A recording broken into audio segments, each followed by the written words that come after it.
नमस्कार, मैं हूं आपके साथ विशाल कालरा। कट टू कट में आज बात करेंगे किस तरीके से युद्ध के मोर्चे पर अमेरिका और ईरान जब आमने सामने हैं तो अब बयानों के तीर चल रहे हैं। ऐसा लग रहा है जैसे डोनाल्ड ट्रंप एक सेफ एग्जिट ढूंढ रहे हैं, लेकिन ईरान वो सेफ एग्जिट देने के मूड में बिल्कुल भी नहीं है और दुनिया को यह दिखाना चाहता है कि इस युद्ध में अमेरिका की हार हुई है। दूसरी तरफ भारत में तेल और गैस को लेकर चर्चा हो रही है। कुछ जगहों पर पैनिक की स्थिति है। सरकार कह रही है कि पर्याप्त स्टॉक मौजूद है। इसे लेकर एक सर्वदलीय बैठक इस वक्त चल रही है। इसके बारे में भी बात करेंगे। लेकिन भारतीय जनता पार्टी से डॉक्टर आशीष आंडा जी, जो बात विजय जी ने कही की थी कि घरेलू गैस सिलेंडर को लेकर शायद उतनी दिक्कत नहीं है, लेकिन कमर्शियल को लेकर दिक्कत तो है। इसे तो स्वीकार करना पड़ेगा। होटल जो चला रहे हैं उनके कामकाज पर बहुत जबरदस्त असर है, रेस्टोरेंट चलाने वालों पर, सड़क पर जितने सारे लोग ठेला लगाकर खाना बेचते हैं, बहुत सारे मजदूर वहां पर खाना खाते हैं, उनके सामने भी दिक्कत है। हम भी अपने आसपास में देख रहे हैं लोगों को दिक्कत हो रही है और वो कमर्शियल गैस सिलेंडर की अवेलेबिलिटी जो है उस पर एक बहुत बड़ा क्वेश्चन मार्क तो है। जी विशाल जी, आपको, मेरे आदरणीय को पैनलिस्ट को और आपके चैनल के सभी प्यारे प्यारे दर्शकों को मेरे यानी डॉक्टर आशीष का प्यार भरा नमस्कार। विशाल जी, हम सब इस बात से भली भांति परिचित हैं कि ये कोई सामान्य परिस्थिति नहीं है। जब हम ये डिस्कशंस कर रहे हैं, ये एक ऐसी विकट विकराल परिस्थिति है जो किसी ने नहीं सोचा था कि ये लड़ाई 26 दिन तक चल सकती है और आगे आगे आसार ये लग रहे हैं कि हो सकता है, ईरान ने तो कह दिया 6 महीने तक भी चले। यानी ये एक ऐसी परिस्थिति है जो किस समय तृतीय विश्व युद्ध में कन्वर्ट हो जाए, कोई नहीं कह सकता कि कब किसका माथा ठनक जाए, एक बटन दबे और तीसरा विश्व युद्ध चालू हो जाए। यानी हम इस डिफिकल्ट सिचुएशंस में हम जब जूझ रहे हैं तो ये मानना कि सब कुछ सामान्य है, ये तो मैं कहूंगा बहुत ही आइडियलिस्टिक सिचुएशन है जो होना मुमकिन नहीं है। लेकिन हाँ, इन परिस्थितियों में भी क्या हमारी सरकार ठीक तरीके से संयम से और समन्वय से इस परिस्थिति का सामना करने के लिए सक्षम है, वो देखना हमारा काम जरूर रहेगा और वही विपक्ष की भी भूमिका होनी चाहिए। क्यों मैं ऐसा कह रहा हूं? क्योंकि ऐसे टाइम पे जबकि इंडिया लार्जेस्ट पॉपुलेशन कंट्री है वर्ल्ड में और थर्ड लार्जेस्ट कंज्यूमर है इस समय एनर्जी सोर्स का, तो यह माना जाता था कि 3 दिन के अंदर इंडिया में तो त्राहिमाम मच जाएगा। लेकिन इसके बावजूद भी जिस समय बाकी सभी देशों के इस समय पेट्रोलियम और डीजल के रेट बढ़े हुए हैं, अगर उदाहरण के रूप में कहूं तो डीजल ऑस्ट्रेलिया में 40% बढ़ चुका है, सिंगापुर में 34% बढ़ चुका है, यूएसए में खुद 33% बढ़ चुका है। ऐसे में डीजल भारत में कितना बढ़ा? 0% रेट बढ़ा। आप ही सोचिएगा, अब ये अच्छी बात है, अच्छी मैनेजमेंट है, सरकार की कामयाबी है या सरकार की नाकामयाबी है? पेट्रोल नॉर्मल अगर मैं कहूं तो ऑस्ट्रेलिया में 32% बढ़ा, यूएसए में 24% बढ़ा, सिंगापुर में 23% बढ़ा, भारत में 0 रुपए बढ़ा।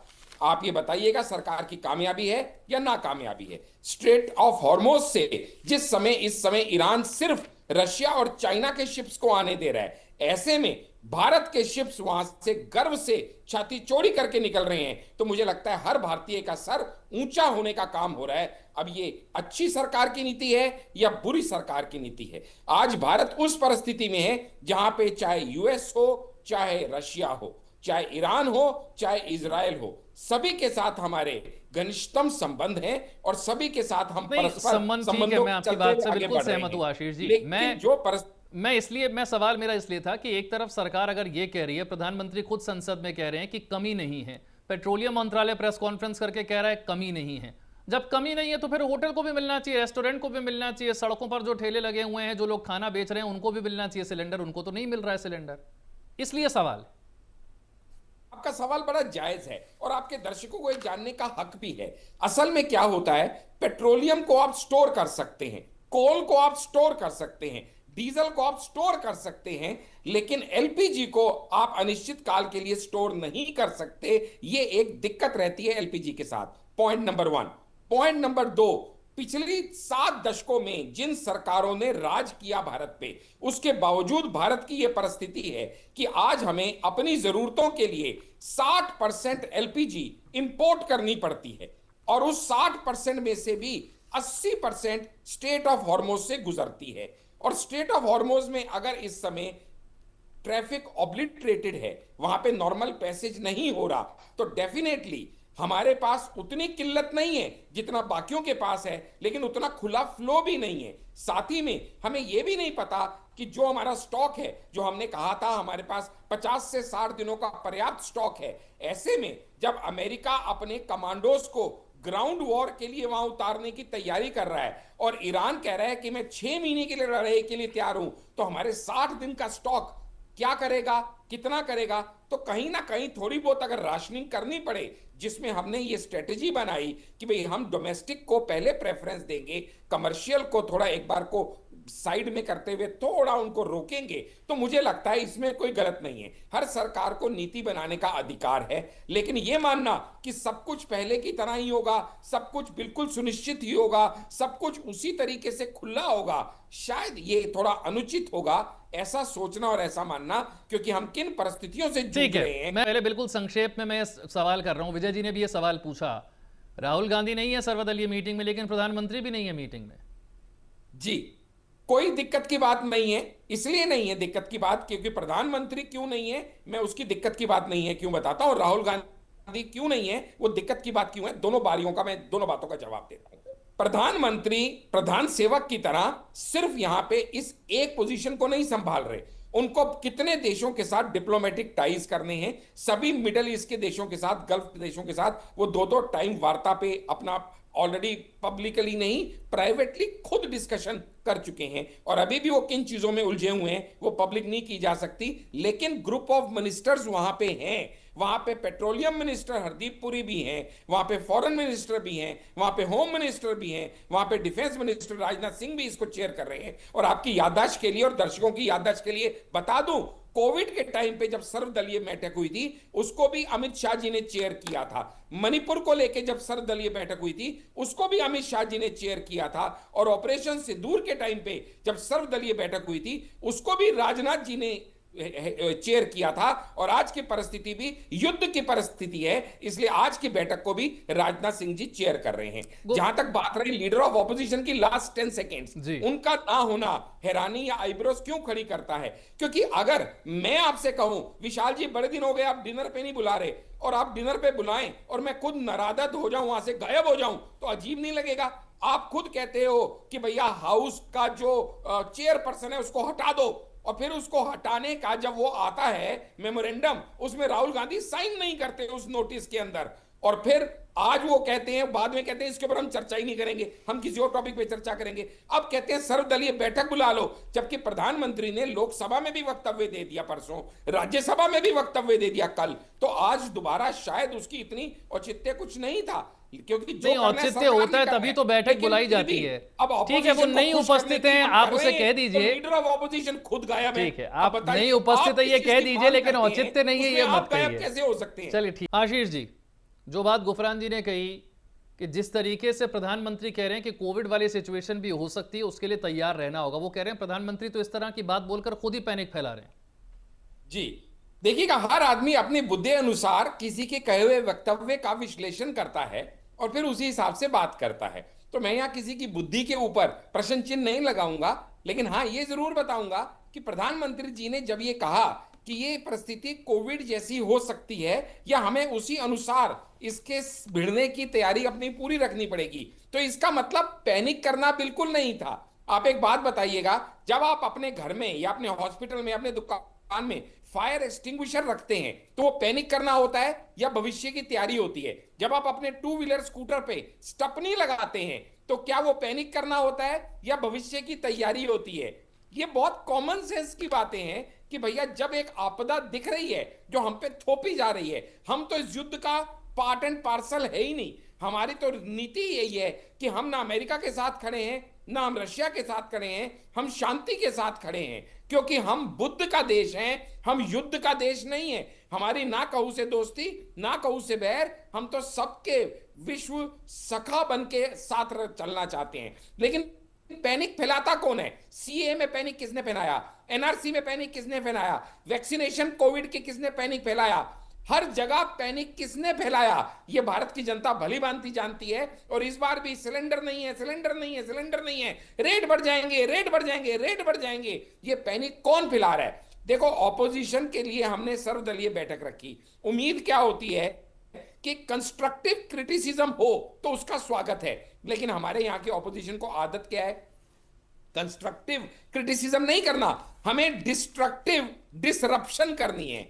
हमें कोई ना कोई ऐसी बात करनी है जिससे लोगों के मन में भ्रांति फैले, डर फैले, संशय फैले, अनिश्चितता फैले। इस समय जब आपको सरकार के साथ खड़े होना चाहिए। नहीं आशीष जी, गुफरान जी कह रहे हैं कि भाई राहुल गांधी ने तो पहले भी कहा था कि सिचुएशन ऐसी आएगी कि कंट्रोल करना मुश्किल होगा। वो कह रहे हैं आज प्रधानमंत्री उसी बात को तो दोहरा रहे हैं कि कोविड जैसी सिचुएशन होगी, कंट्रोल करना मुश्किल होगा, देश का साथ चाहिए। वो बोल रहे हैं जो हमने कहा था वही तो आप भी कह रहे हैं, आप एक्सेप्ट नहीं करते पहले इस बात को। विशाल जी, कि कोई भी कही हुई बात को कोई कैसे समझता है ये उसकी बुद्धि पे निर्भर करता है। प्रधानमंत्री जी का कहने का अर्थ ये था कि जैसे कोविड की भीषण परिस्थिति को भी हम सबने मिलके एक दूसरे के साथ कंधे से कंधा मिला के हमने उस तक पे जीत पा ली। हमने क्या किया? मेक इन इंडिया लेके आए। हमने क्या किया? हमने बड़े सारे तरीके बनाए, हमने वैक्सीन बनाई। इस तरीके से हमने उस परिस्थिति पे पार पा लिया। आज इस परिस्थिति से भी अगर हम सब साथ मिल जाएं, अगर हम सब इकट्ठे हो जाएं, हम संयम और सहयोग के साथ आगे बढ़े तो हम इस परिस्थिति से भी पार पा सकते हैं। यानी एक पॉजिटिविटी इन्फ्यूज करने का प्रयास था। और जहां तक हमारे साथी अर्थशास्त्री जी ने बहुत ही बढ़िया बात कही कि भविष्य में क्या होगा, मैं अपने अर्थशास्त्री जी की बात से कुछ हद तक सहमत हूं, क्योंकि फैक्ट यह है कि कुछ समय पहले तक, 25 दिन पहले तक जो 84 रुपए रेट था बैरल का, वो आज 115 रुपए कच्चे तेल का हुआ है। लेकिन इसके बावजूद भी सरकार अगर अपने नागरिकों के ऊपर वो अतिरिक्त बोझ नहीं आने दे रही, यानी कहीं ना कहीं कुशन इफेक्ट का काम कर रही है, तो ये सरकार की इसके लिए तारीफ होनी चाहिए या सरकार की खिंचाई होनी चाहिए। हमारे अर्थशास्त्री जी का कहना था कि भाई आज नहीं तो कल, कभी ना कभी तो ये बात पलट के आएगी और लोगों के ऊपर इसका भार आएगा। शायद वो सही कह रहे हैं, क्योंकि अर्थशास्त्री वो हैं, अपने विषय को वो समझते हैं। लेकिन मैं मनोविज्ञान के हिसाब से क्या बताता हूं, मान लीजिएगा आज आपके पास एक जग पानी है और 4 दिन से आपके बच्चे प्यासे हैं। आप वो एक जग पानी अपने बच्चों को पीने को देंगे या आपके घर में रख के पौधों में डालेंगे जिनसे भविष्य में राष्ट्र में ग्रीनरी आए? आप क्या करेंगे? यानी ये बात है इंपॉर्टेंट और अर्जेंट की। वो जो बात कर रहे हैं वो इंपॉर्टेंट है, लेकिन मैं जो बात कर रहा हूं वो अर्जेंट है।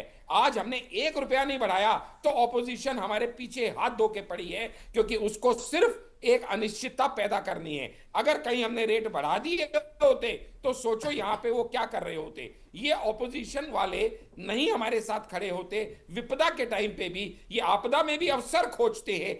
इसलिए हमको कुछ अलग तरीके से करना पड़ता है। मोदी जी को किसने प्रधान सेवक बनाया? भारत की जनता ने, ना इजराइल की जनता ने, ना यूएस की जनता ने, ना रशिया की जनता ने। इसलिए हर भारतीय के लिए जो उचित होगा, राष्ट्रहित सर्वोपरि के हिसाब से जो बेस्ट होगा, पंक्ति में खड़े आखिरी व्यक्ति के लिए अंत्योदय के अनुसार जो बेस्ट होगा, मोदी जी प्रधान सेवक होने के नाते वही करेंगे। और वही करते हुए उन्होंने वक्तव्य में बताया कि हमने कोल की प्रोडक्शन बढ़ा दी है, हमने दुगनी कर दी है। 13-14 में 566 मिलियन टन कोल की प्रोडक्शन थी, जो इस बार 1047 मिलियन टन हो गई है, डबल से ज्यादा हो गई है। कोल के रिजर्व हमारे 210 मिलियन से ज्यादा हो गए हैं। कोल से हमारी 75% इलेक्ट्रिसिटी प्रोड्यूस होती है। हमने ट्रेन्स का इलेक्ट्रिफिकेशन कर दिया, हमने बसेस का इलेक्ट्रिफिकेशन कर दिया, लाखों टन कोयला हमने उससे बचा लिया। पेट्रोलियम रिजर्व हमने इस समय 11.8 मिलियन मैट्रिक टन करके रखा हुआ है। हमें कोई चिंता की बात नहीं है। आज की डेट में जब पाकिस्तान बांग्लादेश में स्कूल कॉलेज ऑफिसेज को बंद करने की नौबत आ रही है, आधे दिन उनको वर्क फ्रॉम होम कह दिया गया है, पेट्रोल आसमान को छू रहा है, हमारे यहाँ के नागरिकों को कोई चिंता की बात नहीं, क्योंकि सब जानते हैं मोदी है तो ठीक है। आप कह रहे हैं अभी चिंता की बात नहीं है, जिसकी उन्होंने उम्मीद की। कोविड का मतलब पैनिक की बात नहीं थी। ठीक है गुफरान अंसारी साहब, कोविड का मतलब तैयारी की बात। ठीक। बहुत बहुत शुक्रिया सभी खास मेहमानों का चर्चा में शामिल होने के लिए।